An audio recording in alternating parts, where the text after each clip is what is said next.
Saya sejak SMA, kira-kira kelas 3 SMA kalau nggak salah, sudah berposisi anti hukuman mati untuk segala jenis kejahatan. Tidak hanya korupsi, tapi segala jenis kejahatan. Artinya ya termasuk korupsi juga, gitu. Termasuk pembunuhan berencana. Yap. Mau sejahat apapun. Termasuk sejahat Hitler pun. Yap. Saya anti hukuman mati. Termasuk mau sejahat Hitler pun.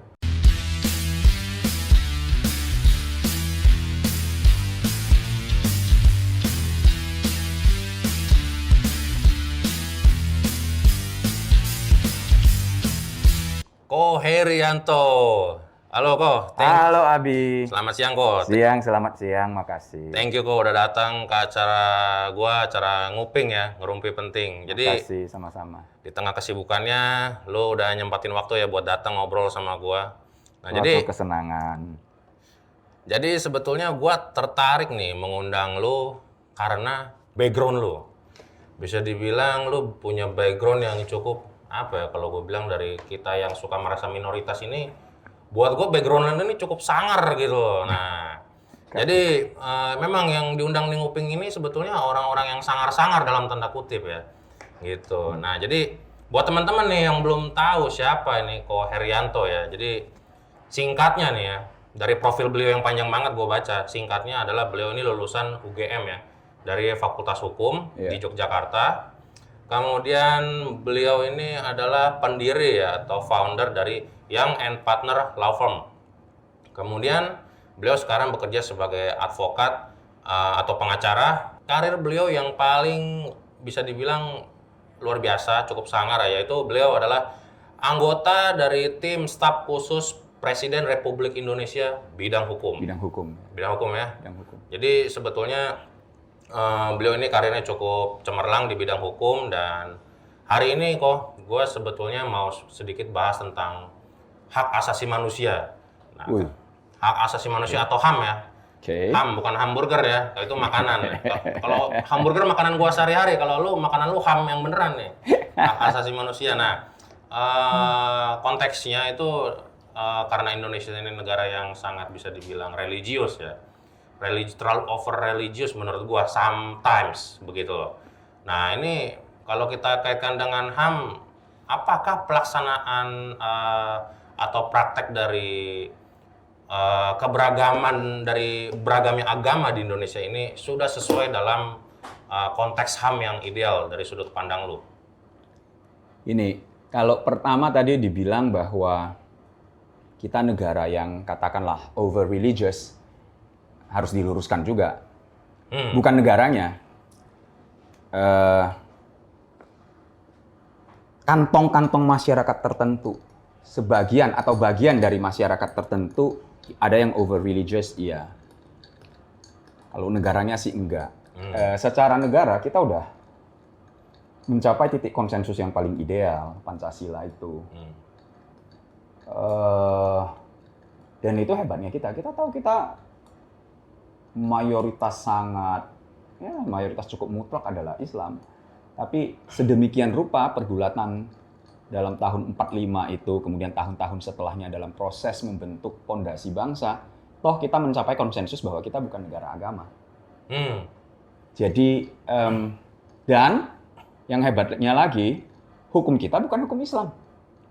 Dengan sekian pengecualian dalam bidang-bidang tertentu. Dan itu hanya berlaku untuk orang Islam.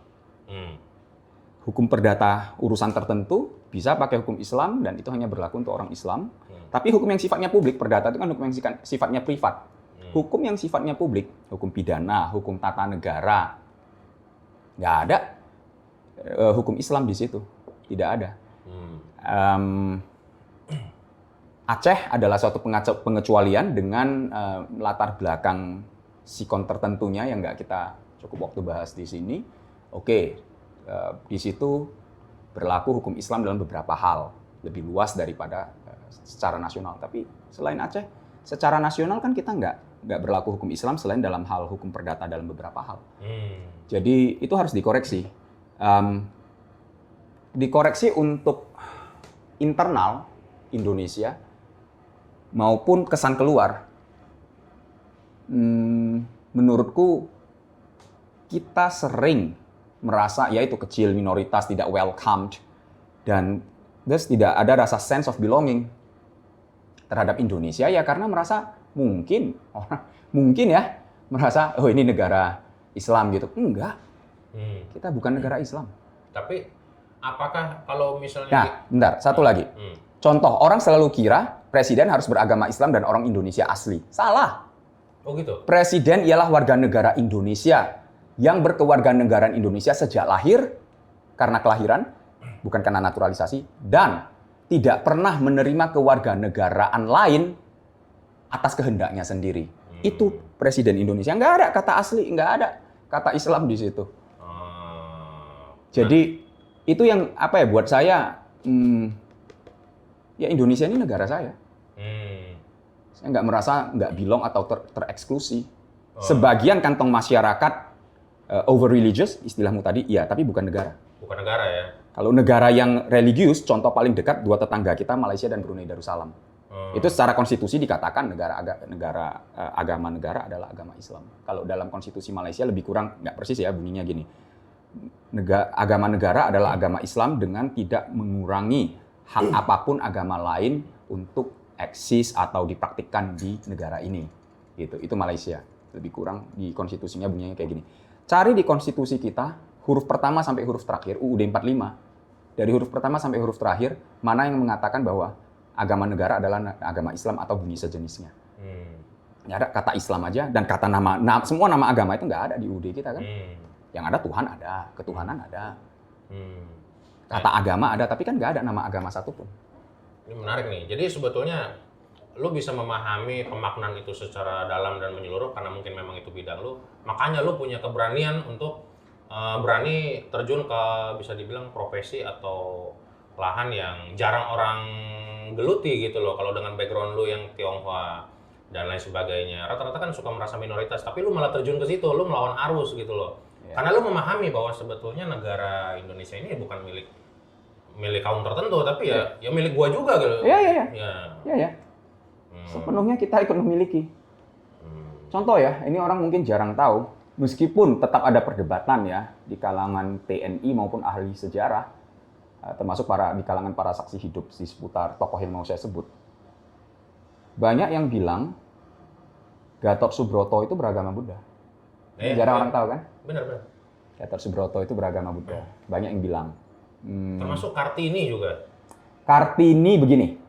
Kartini itu dia waktu kecil pernah sakit. Saya penggemar berat Kartini. Habis gelap terbitlah terangnya dia itu saya penggemar dan pembaca beratnya lah. Dia waktu kecil pernah sakit yang kalau cari katakanlah dokter resmi udah nggak sembuh-sembuh. Entah demam, entah apa gitu. Masih kecil, umur di bawah 10 kalau nggak salah. Berapa saya lupa, tapi kayaknya masih di bawah 10. Bapaknya kemudian disarankan orang bawa ke satu tempat yang dia sebut sebagai Kelenteng Welahan. Dalam tulisan dia di surat yang kemudian terbit jadi habis gelap terbitlah terang itu dia sebut sebagai Kelenteng Welahan. Mungkin masih eksis hari ini. Ada ahli sejarah yang bilang saya masih eksis tempat itu. Namanya Kelenteng Welahan. Di situ pokoknya singkat cerita dia disuruh gimana-gimana di hadapan sebuah rupang. Kemudian ada semacam orang tua, orang pintar setempat di dalam kelenteng Welahan itu. Kemudian sedemikian rupa kemudian dia merasa sembuh. Kemudian dia sembuh. Nah, dalam suratnya, salah satu suratnya yang termuat dalam Habis Gelap Terbitlah Terang, belakangan dia pernah bilang, saya merasa saya adalah anak Buddha. Iya, betul. Dia bilang. Nah, kemudian dia ceritakan sejarah ini. Saya merasa saya adalah anak Buddha. Gitu. Kalau Kartini kejadiannya sih itu. Dibilang dia beragama Buddha, saya rasa sih masih terlalu far-fetched, terlalu jauh. Hanya saja dia pernah bilang, saya merasa saya anak Buddha, dan dia menjadi vegetarian. Iya. Nah, itu yang bisa kita tahu tentang Kartini. Kalau Gatot Subroto ya tetap masih ada perdebatan apakah dia Buddha atau Islam, tapi banyak yang bilang dia beragama Buddha, dia dari keluarga Jawa Buddhis, dan dia paling jelas, paling enggak ketika dia sudah mungkin sudah pensiun dari militer, pokoknya sekian tahun sebelum dia meninggal, itu dia pernah jadi ketua yayasan sebuah yayasan Buddhis. Nah, kalau itu jelas, dia pernah jadi ketua yayasan sebuah yayasan Buddhis. Entah melalui yayasan itu atau melalui kendaraan lain atau nama pribadi saya lupa, dia pernah mendatangkan sebuah patung rupang Buddha dari entah Thailand, entah dari mana gitu, besar, dan ya patung rupang yang penting lah gitu. Itu dia pernah mengurus itu didatangkan ke Indonesia dan berhasil gitu. Dia taruh di mana kok? Lupa saya sekarang di mana, tapi yang pasti di dalam Jawa. Dalam Jawa, cuman persisnya mana saya lupa. Itu pernah dia lakukan sebelum meninggal. Dia nggak berumur terlalu panjang, dia meninggal mungkin 63 ya kalau nggak salah, nggak terlalu panjang umurnya. Jadi belum terlalu tua dia waktu itu. Dia terus ya itu ketua yayasan, sebuah yayasan Buddhis itu saya tahu. Dan dia pahlawan nasional. Dia pahlawan nasional. Dan namanya itu dipakai di jalan. Di jalan-jalan besar. Dan dia jabatan terakhir itu seingat saya Wakasat. Kalau dengan istilah sekarang. Zaman itu mungkin istilah dia Wamen Pangat mungkin ya. Pokoknya dia Wakasat kalau istilah sekarang. Konon sebetulnya ini konon ya. Soekarno waktu itu mau nunjuk dia kasat, preferensi Soekarno adalah dia, tapi dia sangat hormat sama Nasution. Nasution itu senior dia anggap pemimpin dia udah lama ikut Nasution. Dia bilang, saya nggak akan mau kalau saya jadi kasat terus Nasution jadi berarti lebih rendah dari saya gitu. Dia bilang saya merasa Nasution lebih pantas dari saya, lebih mumpuni juga dari saya. Dia usul ke Soekarno bahwa Nasution lah yang dijadikan. Nah kemudian dia dijadikan wakilnya Nasution di situ. Tapi itu hanya sekian tahun terakhir dia di militer, nggak lama sih dia pegang jabatan itu Wakasat. Kalau nggak salah itu jabatan terakhir dia, Gatot Subroto. Anak buah dia yang paling jelas mengaku Buddhis sampai terakhir pun adalah Jenderal Sumantri. Dan itu jadi ketua umum Walubi pertama, ketua umum pertama Walubi. Itu anak buah dia, ikut dia mungkin dari jadi ajudan dia kali. Pokoknya pengikut setia dia, Jenderal Sumantri ini. Junior dia, pengikut dia. Jenderal Sumantri masuk agama Buddha itu secara pindah agama. Menurut dia ya karena terinspirasi Gatot Subroto, menurut Jenderal Sumantri. Itu ketua umum pertama Walubi.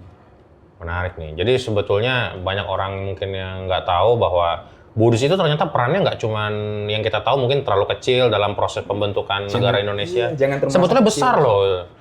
Karena Sohoki juga saya kan baca tuh dia dan nonton juga filmnya. Dia juga mengutip kata Buddha kok, hidup itu adalah duka gitu loh. Ya. Bener. Dan banyak sebetulnya orang-orang berpengaruh gitu loh di Indonesia dengan background Buddhis. Jadi maksud gua ya lu walaupun backgroundnya dari manapun lu nggak usah minder gitu loh. Ini negara kita semua. Exactly. Gitu kan. Yep. Betul. Nah itu apakah dengan preferensi tokoh-tokoh tadi yang kita sebut itu juga jadi motivasi lu ya sebagai lu menjadi seorang Herianto yang sekarang yang berani melawan arus begitu, berani berkontribusi?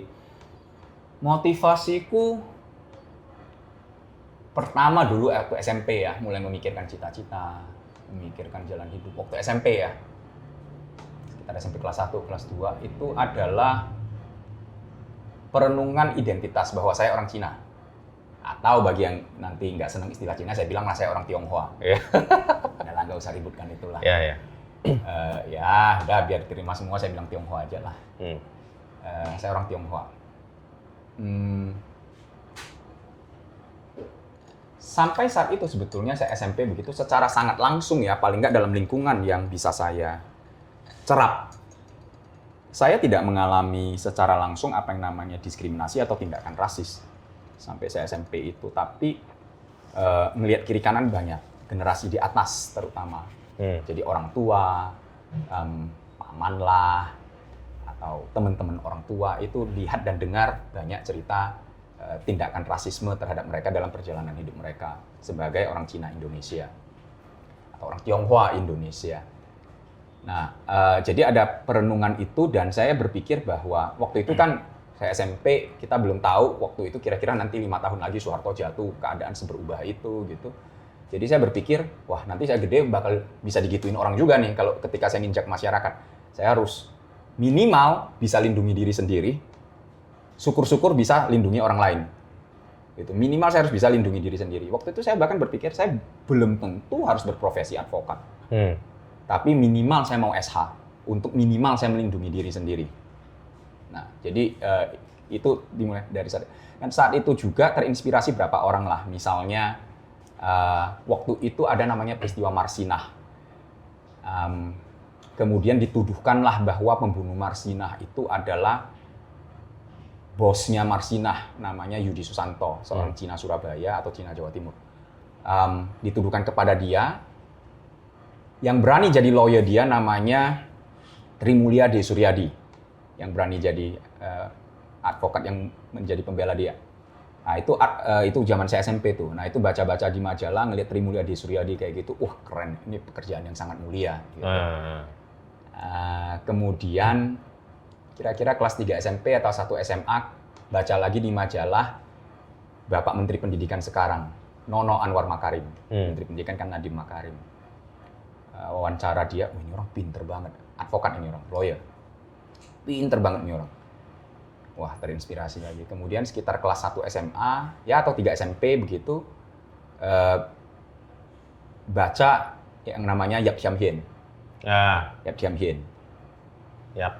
Dan ini orang, Cina, jadi lawyernya keras amat lagi, gitu kan. Dan kalau baca macam-macam orang nulis tentang dia sangat bersih, sangat lurus, sangat idealis.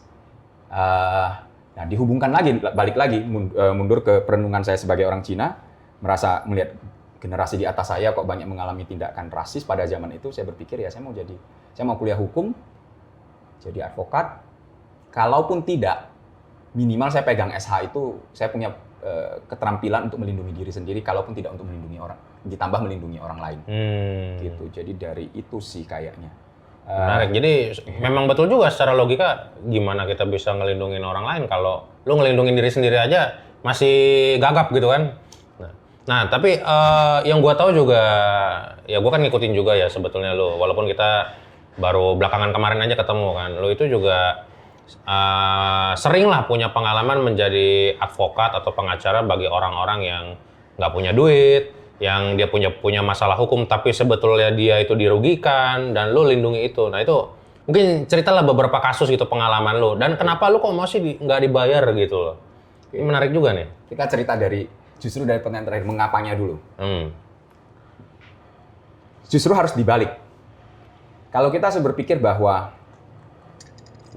kita membela atau memberikan jasa hukum, memberikan bantuan hukum kepada orang yang tidak mampu bayar, kita misalnya itu adalah sesuatu yang enggak. Justru harus dibalik cara berpikirnya.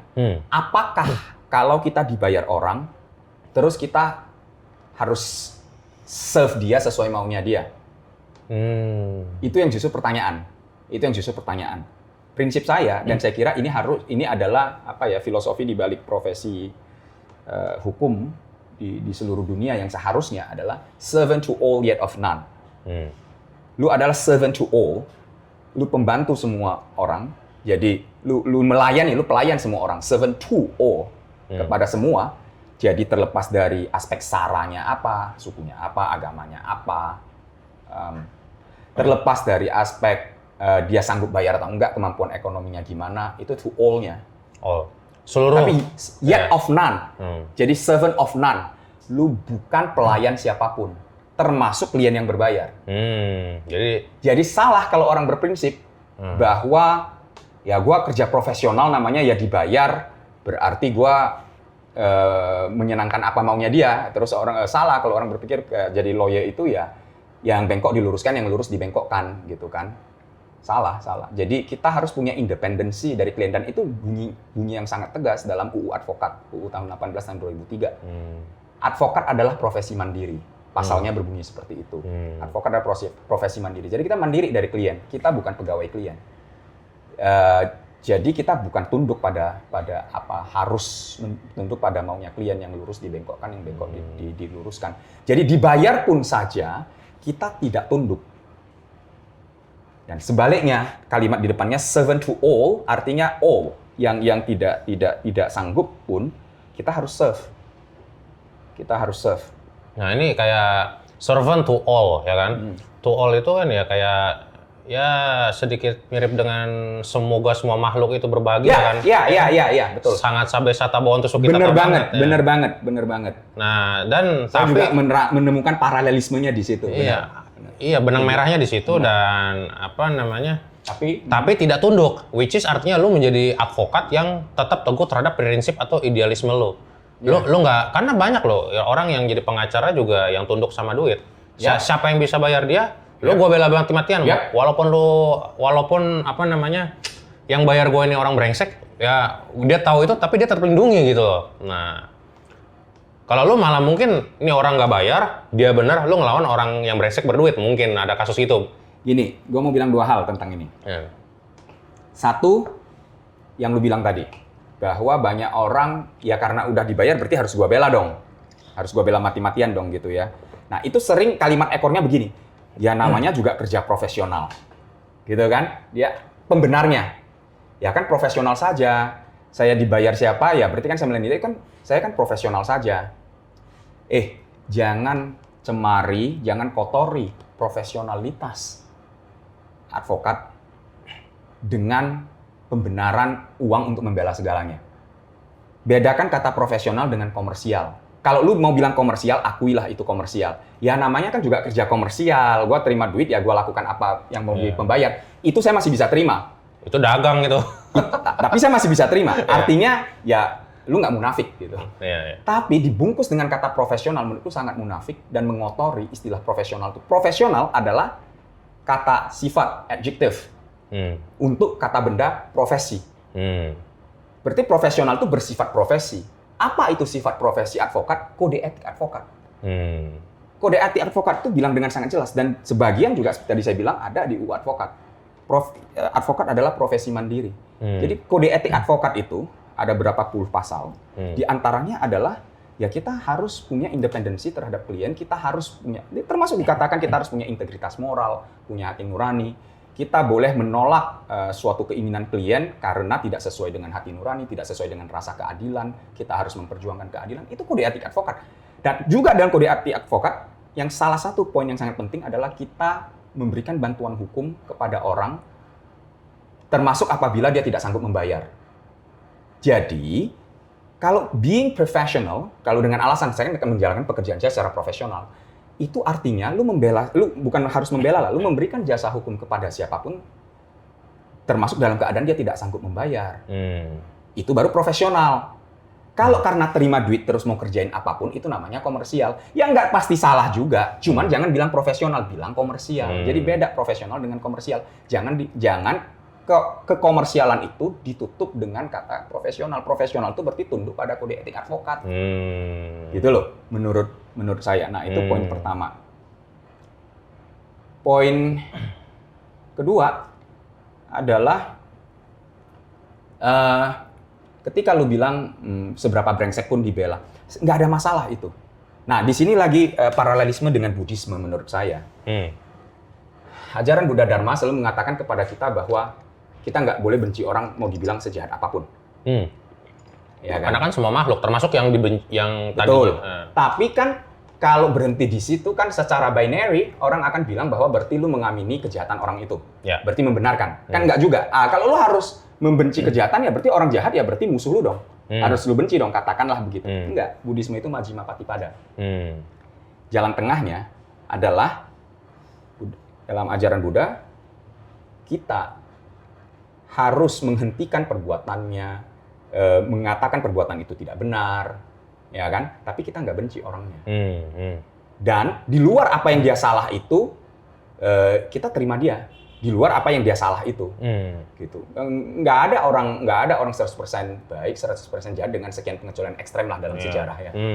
Secara umum kan setiap orang di dalam putihnya itu di tengah ada nokta hitamnya, di dalam hitamnya ada tengah-tengah ada nokta putihnya lah sedikit gitu. Mayoritas orang kan seperti itu. Jadi orang brengsek pun berhak dapat jasa hukum, berhak dapat bantuan hukum. Persoalannya adalah apa yang dia mau dan apakah itu bisa dibenarkan secara etika advokat. Apakah misalnya menjadi penasihat hukum atau pembela hukum seorang pelaku misalnya pengedar narkotika misalnya atau bahkan pun seorang koruptor misalnya otomatis sama dengan disebut membela penjahat atau maju tak gentar membela yang bayar? Enggak juga. Jadi misalnya begini nih ya. Karena itu bagian dari HAM juga mungkin ya? Bukan cuman itu. Misalnya begini. Kalau dia pengedar narkoba misalnya. Terus as a matter of fact, dia sebetulnya membawa dan tertangkap mengedarkan narkoba golongan 2 misalnya. sebanyak 5 gram. Misalnya nih ya. Tapi dia ditangkap kemudian diberikan persangkaan, dipersangkakan kemudian sampai di sidang, didakwa dan diberikan tuntutan oleh jaksa sepanjang rangkaian itu dengan tuduhan membawa narkotika golongan 1 sebesar 10 kg. Apa dia tidak layak dibela? Ya. Gitu kan? Jadi ketika lu bilang sebrengsek apapun dibela seakan-akan nggak benar, nggak juga. Sebrengsek apapun dia berhak dapat bantuan hukum. Persoalannya apa yang dia mau dan apa yang harus dilakukan oleh seorang advokat berdasarkan kode etiknya. Jadi kalau yang dikehendaki orang itu, misalnya tadi ya si kurir katakanlah pengedar narkoba tadi adalah gua mau lu bela gua dari 100% benar, menang, gua clean, nggak bawa 5 gram pun, nggak bawa golongan 2 pun. Narkotika golongan 2 pun gua benar-benar clean, itu yang gua mau. Itu gua mau lu bela gua bilang gua innocent gitu. Nah, itu gua kagak bisa. Itu melanggar kode etik advokat. Yeah. Menurut saya. Ya intinya apa yang dia langgar itu harus sesuai dengan apa yang dituntut ya. Exactly. Jadi kalau dia bilang gua ngaku kok narkotika golongan 2 5 gram gua ngaku kok dan gua bersedia kok dihukum atas dasar itu. Tapi ini gue dibilang bawa 10 kg golongan 1 misalnya. Dan gue dibilang misalnya top of the chain. Padahal gue cuman pengedar level kroco misalnya. Gue dibilang top of the chain dalam narkotika. Dibilang gembongnya. Dibilang gembongnya misalnya. Gue kagak terima misalnya. Gue bukan gembong misalnya kan. Belum lagi misalnya sepanjang proses misalnya dia diintimidasi. Misalnya dimintai duit. Misalnya ada orang mengaku-ngaku mewakili penegak hukum tertentu minta duit. Misalnya, atau sepanjang proses ada yang datang misalnya menyiksa dia, misalnya, apakah dia tidak layak dibela? Kalau dia disiksa dalam proses, misalnya, kalau dia ada yang mengaku-ngaku bisa kawal perkara ini asal minta duit, kalau enggak lu dijerumuskan, misalnya, apakah dia tidak layak dibela dari hal-hal seperti itu? Gitu. Okay. Jadi orang awam selalu berpikir se-binary itu padahal tidak. Gitu. Sebaliknya, mau orang sebaik apapun kalau dia lagi salah, apakah harus dibela sampai bebas? Gitu kan? Jadi, urusannya bukan orang brengsek atau bukan nggak brengsek. Itu kita jadi biased jadinya. Peristiwanya apa? Dia layak dibela dan dibelanya seperti apa? Atau nggak layak dibela? Dibela dengan cara seperti apa? Dalam hal apanya juga dengan contoh tadi, misalnya. Ini menarik nih. Gue ada pertanyaan yang sedikit, mungkin ada pro kontra ya. Banyak orang yang dari dulu menggaungkan supaya ayo Indonesia itu harus menerapkan hukuman mati terhadap koruptor. Nah, dulu gua pun walaupun latar belakang aktivis Buddhis ya, waktu di Kemabudi, gua waktu masih masa idealisnya gitu kan. Iya, koruptor itu harus dihukum mati gitu kan. Nggak bisa, kita harus memberantas korupsi sampai ke akar-akarnya. Itu waktu gua masih masa jadi mahasiswa idealisnya tuh, masih semangat-semangatnya kan. Alright. Jadi mungkin dharmanya masih cetek lah waktu itu. Nah, sekarang setelah gue banyak berdiskusi dengan Bante, dengan senior-senior dan lain sebagainya, faktanya kalau Buddhis itu nggak boleh gitu loh. Kita nggak boleh bilang iya hukuman mati. Karena jelas kita itu harus melatih untuk menghindari pembunuhan tertulis di Pancasila Buddhis kan. Nah, jadi ada solusinya itu, yaitu adalah koruptor itu nggak boleh dihukum mati tapi dimiskinkan. Nah, kalau konteks lu sebagai latar belakang yang orangnya itu sangat syarat dengan hukum, pandangan lu bagaimana soal hukuman mati? Karena banyak juga loh orang Buddhis yang pro, yang kontra juga ada. Jadi saya sejak SMA, kira-kira kelas 3 SMA kalau nggak salah, sudah berposisi anti hukuman mati untuk segala jenis kejahatan. Tidak hanya korupsi, tapi segala jenis kejahatan. Artinya ya termasuk korupsi juga. Gitu. Termasuk pembunuhan berencana. Yap. Mau sejahat apapun. Termasuk sejahat Hitler pun. Yap. Saya anti hukuman mati. Termasuk mau sejahat Hitler pun. Termasuk mau sejahat pengebom bom Bali pun misalnya. Nah, kalau saya ngomong kayak gitu, banyak kawan saya orang Bali itu nggak happy tuh.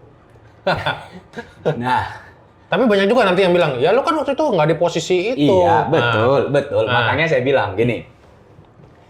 Alasan pertama adalah hak asasi. Landasan saya berpikir begitu adalah hak asasi. Tapi kalau itu masih gampang, orang akan bilang bahwa apakah hak asasi itu harus tegak absolut meskipun bumi mau tenggelam misalnya. Apakah nggak ada asasi itu kan alat. Kalau dia malah menghambat tujuan tercapainya misalnya masyarakat yang lebih tidak ada kejahatan misalnya, apakah hak asasi harus menghalangi itu? Misalnya, pertanyaan orang akan seperti itu. Oke, oleh karena itu saya masuk lagi ke tujuan pemidanaan. Tujuan menghukum orang itu apa sih? Iya. Gitu kan. Dan di sini lagi ada paralelisme dengan Buddhisme. Efek jerah. Efek jerah, ya. Betul. Oke, kita balik dulu ke yang pertama. Hak asasi. Menurut saya nih ya, nggak ada ceritanya kita bicara kita setuju hak asasi kalau kita tidak setuju hak untuk hidup. Karena segala hak asasi itu berdiri di atas hak untuk hidup. Kalau dalam keadaan mati, lu nggak perlu hak asasi. Lu hanya seonggok mayat. Hanya dalam keadaan hidup, manusia itu disebut manusia, bukan mayat. Dan manusia itu bisa diberi beban hak asasi. Iya kan? Lu kalau mati, hak asasi apa yang lu perlukan? Yeah. Jadi, kalau orang bilang mendukung hak asasi, tapi menyetujui hukuman mati, menurut saya itu contradictio in terminis, istilah Latinnya. Yeah. Contradiction in terms. Yeah. Kontradiksi antar istilah. Yeah. Itu ibarat mengatakan si bujangan punya istri. Yeah. Gitu loh. Nah, jadi hak untuk hidup adalah hak asasi yang paling mendasar, yang absolut, yang melandasi segala hak asasi. Segala hak asasi yang lain berdiri di atasnya. Hak kebebasan berbicara, hak beragama, itu semua berdiri di atas hak untuk hidup. Hanya dalam keadaan hidup, lu beragama. Jasad lu ya. Okay. Ya, yang non jasad itu mungkin tetaplah masuk ke surga agama gitu kan. Nah, dan hak asasi itu bicara soal posisi dalam tanda kutip kontraktual antara negara dan warga negara. Ini menjawab yang tadi lu bilang, lu kan nggak di posisi itu. Nah, itu nggak tepatnya. Bicara hak asasi, kalau orang pro hak asasi, misalnya saya pro hak asasi begitu, itu adalah soal negara, individu sebagai warga negara, posisinya dengan negara itu apa? Negara itu adalah pihak yang wajib melindungi hak asasi atau menyediakan hak asasi. Warga negara itu adalah individu yang oleh negara harus dilindungi hak asasinya. Jadi, kalau dibilang, lu kan nggak di posisi itu soal hubungan antar individu. Contoh, lu kan nggak pernah ngerasain adik lu dibunuh secara sadis itu gimana? Gua pernah ngerasain, makanya gua pengen pelakunya dihukum mati. Lu kalau diberi kesempatan nusuk sendiri aja langsung, apa lu nggak mau? Ayo, jangan munafik, orang akan bilang begitu. Iya, mungkin ya, gua akan terdorong untuk pengen bunuh dia sendiri. Tapi sampai saya bunuh dia sendiri pun, itu bukan antara saya dengan dia, topiknya bukan hak asasi. Itu antar individu. Hak asasi itu, negara wajib melindungi hak asasi orang. Kedua, oleh karena itu juga, negara tidak pada posisi pelaku balas dendam. Apakah kita setuju bahwa negara itu adalah pelaku balas dendam? Nah, ini kita masuk ke topik kedua, tujuan pemidanaan. Tujuan pemidanaan itu, jadi negara itu adalah wakil korban untuk membalas dendam? Bolehkah begitu? Ataukah negara itu tujuannya menciptakan masyarakat yang setidak ada kejahatan mungkin, dan tujuannya adalah penjeraan? Efek jerah tadi, ya. Harusnya negara berdiri di posisi penjeraan, bukan balas dendam. Kalau negara boleh wakili orang balas dendam, gawat. Hari ini gua wakili lu seneng, mungkin besok gua wakili orang lain balas dendam ke lu ketika gua pegang kekuasaan sebagai negara. Tapi kayak misalnya negara China kan dia menerapkan hukuman mati ya. Kan ada prinsip yang saya pernah baca itu ya bunuh satu monyet supaya sisa monyet lain itu pada takut gitu kan. Jadi efek jerah juga gitu. Nah, artinya kan kalau negara lain yang menerapkan hukuman mati ini melihat ada efek jerah yang ditimbulkan dari hukuman mati itu. Nah, sejalan dong dengan tujuan negara untuk meminimalisir timbulnya kejahatan. Nah, kalau pandangan lu bagaimana? Inilah kelemahan kita dalam membangun kausalitas. Kita sendiri yang memersepsikan bahwa suatu negara ketika korupsinya turun, kemudian di negara itu ada hukuman mati. Ini kan dua variabel ya. Kita sendiri yang memersepsikan bahwa dua variabel ini ada kausalitasnya. Padahal belum tentu. Kalau mau ngetes, begini. Dan ini kan metodologi ilmiah. Kalau kita bikin skripsi, tesis, disertasi, kan variabel-variabel kemudian dibangun kausalitasnya, diuji terbangun atau enggak. Hipotesis kita mengatakan ada, nanti diuji menjadi tesis terbangun atau tidak, kan gitu metodologi ilmiah. Kita bikin skripsi, bikin tesis, bikin disertasi, kan begitu. Nah, kalau betul hukuman mati satu variabel, ya. Rendahnya atau menurunnya korupsi satu variabel, ada kausalitas. Maka berarti konsekuensinya harus di negara seluruh dunia atau minimal di mayoritas negara. Kalau tidak ada hukuman mati untuk koruptor, pasti korupsinya tinggi. Negara yang tingkat korupsinya rendah atau berhasil turun signifikan, pasti harus ada hukuman matinya di balik. Harus itu dong yang terjadi. Kalau kita mau bilang B disebabkan A, berarti kalau nggak ada A pasti nggak ada B. Kalau ada B sebabnya pasti harus A. Gitu kan?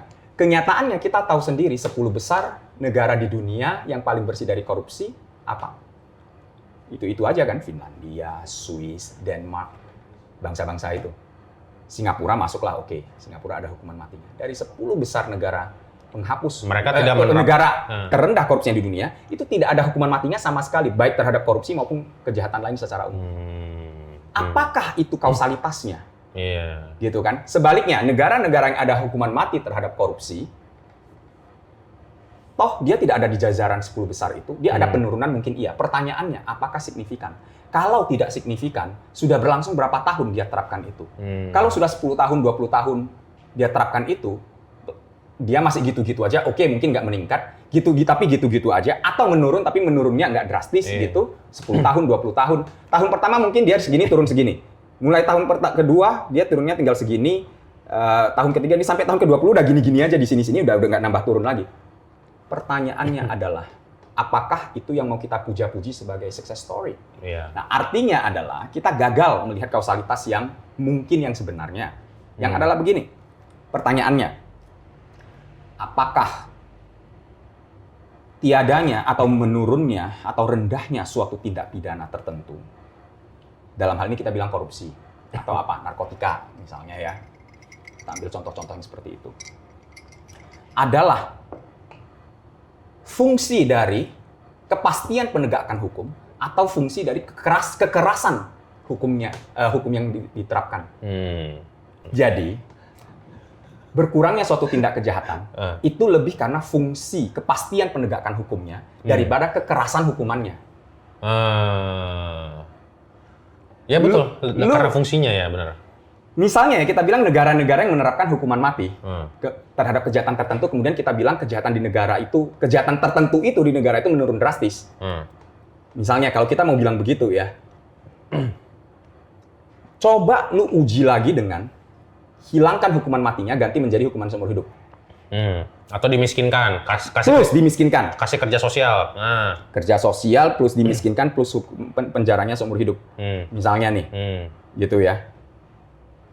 Kita akan lihat apakah kejahatan itu menjadi meningkat balik. Saya rasa sih enggak. Tapi boleh diadakan eksperimen sosial untuk itu kalau mau. Negara mana yang mau gitu kan, terserah.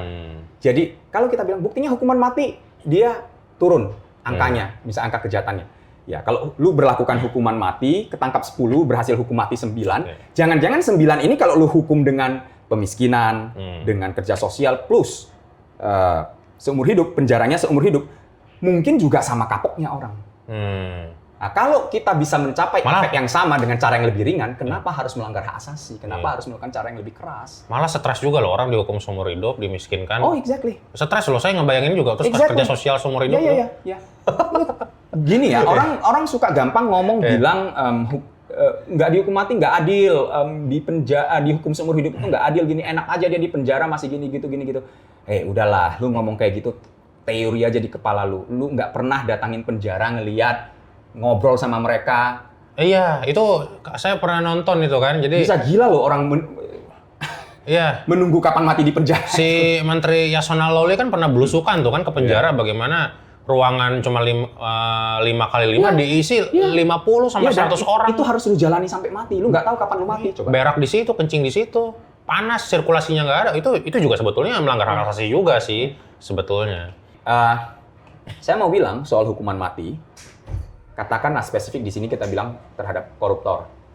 Kenyataannya adalah di dunia, sekali lagi tadi saya udah bilang di awal, negara-negara yang berada top 10, top 20, korupsinya sangat rendah, itu mayoritas adalah penerap penghapusan hukuman mati. Tidak ada hukuman mati sama sekali, baik terhadap korupsi maupun kejahatan lain secara umum. Sebaliknya, negara-negara penerap hukuman mati terhadap kejahatan korupsi, itu umumnya saat ini, hari ini, angka korupsinya di antara negara-negara di dunia masih bertengger di tingkat yang termasuk tertinggi atau cukup tinggi. Dengan contoh tadi Cina misalnya, atau Tiongkok lah bagi yang nggak suka istilah Cina. Tiongkok atau Cina itu salah satu contoh. Betul ada penurunan tertentu, tapi setelah diterapkan sekian puluh tahun, toh dia masih bertengger di antara negara yang termasuk sekian besar juara korupsinya. Artinya kalau gue simpulkan, hukuman mati ini bukan solusi jitu untuk memberantas kejahatan. Iya. Solusinya adalah dua. Mau untuk korupsi ataupun kejahatan lain secara umum. Satu adalah kepastian penerapan hukumnya, kepastian bahwa orang ketangkep, kepastian bahwa orang dihukum, daripada kekerasan hukumannya. Dengan contoh dua toko tadi. Artinya bicara fungsi hukumnya, bukan fungsi penegakan hukumnya. Fungsi penegakan hukumnya, bukan betapa kerasnya. Bukan betapa kerasnya hukumannya. Oke. Tentu saja harus cukup keras. Kita nggak membandingkan soal dihukum 1 hari dengan hukuman mati. Tapi kita membandingkan misalnya hukuman seumur hidup dengan hukuman mati. Hukuman seumur hidup tambah kemiskinan, penyitaan aset setotal-totalnya dibanding hukuman mati, misalnya. Hukuman seumur hidup ditambah hukuman kerja sosial ditambah pemiskinan semiskin-miskinnya dibanding hukuman mati, misalnya. Kita bandingkan itu dong. Yang saya maksud dengan bukan kekerasan yang penting juga jangan selunak sampai misalnya apa hukumannya masuk penjara 1 hari dibanding seumur hidup. Ya perbandingannya jangan begitu. Tapi asal hukumannya cukup keras, tapi bukan mati. Itu asal tegaknya pasti, itu lebih efektif daripada dibilang hukumannya paling keras, tapi tegaknya nggak pasti. Jadi jawabannya 2 tadi saya bilangnya. Ini 1. Jawaban kedua adalah social injustice is the mother of all crimes. Betul. Jadi berantaslah ketidakadilan sosial. Ketimpangan ekonomi, kesempatan ekonomi yang kurang. Betul. Karena kalau itu udah terjawab, kejahatan akan tetap ada, tinggal psikopat yang jahat. Yang memang dia secara patologi kejiwaan dia jahat. Dan orang kayak gitu nggak banyak, perlu ekstrem sekali. Mayoritas orang berbuat jahat karena ada panggilan yang didasarkan pada ketimpangan keadilan sosial. Ekonomi. Makanya kayak di Belanda tuh kan dia punya penjara kan. Bahkan penjaranya terlalu kosong. Sampai dia sewain ke negara lain yang banyak kriminal. Ini kriminal dari negara lain, udah lo ditampung aja di penjara gua. Gitu loh. Betul. Karena keadilan sosial lumayan terjawab. Lumayan lah, nggak ada yang sentuh. Itu Belanda tuh ya. Nah, jadi solusi untuk mengurangi tingkat kejahatan adalah 1, kesejahteraan. Kedua adalah menurut saya nih pendidikan. Karena dalam arti kesejahteraan luas ya, ekonomi, pendidikan termasuk sih. Iya, menurut saya karena itu sih rumusnya. Iya, gitu betul. Gitu. Jadi hukuman mati itu ya bukan berarti itu mah solusi jangka pendek yang tidak memikirkan jangka panjang sih, berarti bener kan? Bahkan secara jangka pendek pun saya ragu itu solusi. Saya bahkan ragu itu solusi jangka pendek. Jangankan jangka panjang. Lalu buktinya hukuman mati teroris juga masih ada gitu kan? Gitu. Iya. Nah, dalam hal terorisme misalnya. Tapi itu juga ya politik sih, ada yang mendanai dan lain sebagainya sih. Iya, jadi urusannya kan follow the money. Berantaslah sumber uangnya. Kalau soal matinya, orang itu memang udah berani mati. Dia justru pengen mati dalam rangka membela apa yang dia percayai. Bener. Dia merasa gara itu dia akan mati mulia dan masuk, apalah disebut masuk surga atau apapun. Ketemu 72 terapis. Jadi ya lebih lucu lagi sebenarnya hukuman mati untuk yang disebut teroris atas nama ideologi atau ajaran tertentu. Itu lebih lucu lagi. Iya. Saya nggak bilang hanya agama ya. Semua orang melakukan tindakan teror atas nama membela suatu ideologi dalam arti luas. Ideologi itu sumbernya bisa agama, bisa ideologi politik, bisa apapun atau suatu ajaran gitu. Itu selalu merasa bangga dan gagah dan rewarded kalau dia mati dalam rangka melakukan tindakan itu. Jadi buat apa lagi kita hukum mati dia? Memang dia buat efek jerah. Siapa yang akan jerah kalau memang pikirannya udah seperti itu? Memang gue udah siap mati gitu loh, demi membela yang gue yakini. Kalau memang dibunuh ya udah, dia nggak menyesali. Tapi kalau dia niatnya mau bunuh diri, mau mati, tapi lu dihukum dimiskinkan. Yang ada adalah cegah orang menjadi berpikir seperti itu. Salah satu caranya pendidikan. Kemudian cegah sumber dananya. Itu yang efektif. Jadi ayolah kita berpikir dengan kepala dingin, kita jangan sedikit hukuman mati itu mengharusin. Jangan-jangan kita berpikir sebagai pendendam. Pendendam itu tidak Buddhis. Yes. Oke. Ini menarik nih. Oke. Kalau kita bicara efek jerah, berpikirlah dengan kepala dingin. Oke. Itu I got your point ya about the hukuman mati ya. Oke. Gue mau jadi panjang juga nih ya soal hukuman mati ya penjabaran, tapi terjawab sih menurut gue. Tapi intinya dalam konteks Indonesia dan konteks Buddhisme, kita sepakat bahwa hukuman mati ini bukan solusi jitu untuk mengurangi tingkat kejahatan. Kalau kita bicara solusi, itu berarti bicara pragmatisme. Secara pragmatis dia bukan solusi, secara idealis itu bukan nilai kita. Yes. Oke, Jadi kesimpulannya. bukan hanya secara pragmatis. Secara nilai memang itu bukan nilai kita. Secara idealis dan ideologis Buddhis juga itu bukan itu jalannya. Nilai kita, Ya. itu bukan nilai kita. Oke. Gua mau bahas kalau hukuman mati ini kan apa namanya isu dari dulu. Nah, gue mau bahas soal isu yang kemarin-kemarin nih, bulan-bulan lalu ini baru terjadi juga. Ada satu ormas, bisa gue bilang overdosis agama ya, radikal dan kadang anarkis juga. Nah, organisasi tersebut baru saja dibubarkan. Merusak pita suara nanti gorengan. Aku sidang aja kalau tahu bakal banyak baca ya, sidang yang bakal banyak baca atau banyak nanya saksi, aku berusaha hari itu nggak ada makan gorengan. Cabai apalagi. Takut jadi nggak bisa teriak ya, nggak bisa nuntut. Kalau misalnya apa namanya kayak di Amerika dihukum 1000 tahun nih, umur 40 mati, dikeluarin dong ya kan, dikubur. Nggak taunya hidup lagi. Mati suri. Ya nggak apa-apa. Di penjara lagi nggak? Dimasukin lagi. Kalau beneran bisa kejadian gitu dimasukin lagi. Kan bisa jadi, kan ada kan yang kalau di Indonesia tuh mati suri kan. Tapi kalau bangkit dari kubur masuk balik lagi. Masuk balik lagi ya? Masuk balik. Oh, jadi nggak ada peluang ya, walaupun dia dimanipulasi nih kematiannya, disuntik apa kan? Enggak. Detak jantung berhenti, dinyatakan mati. Itu kan film usia itu, apa judulnya?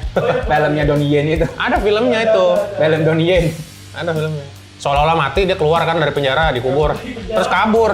Tetap harus di penjara lagi tuh ya? Iya, tetap.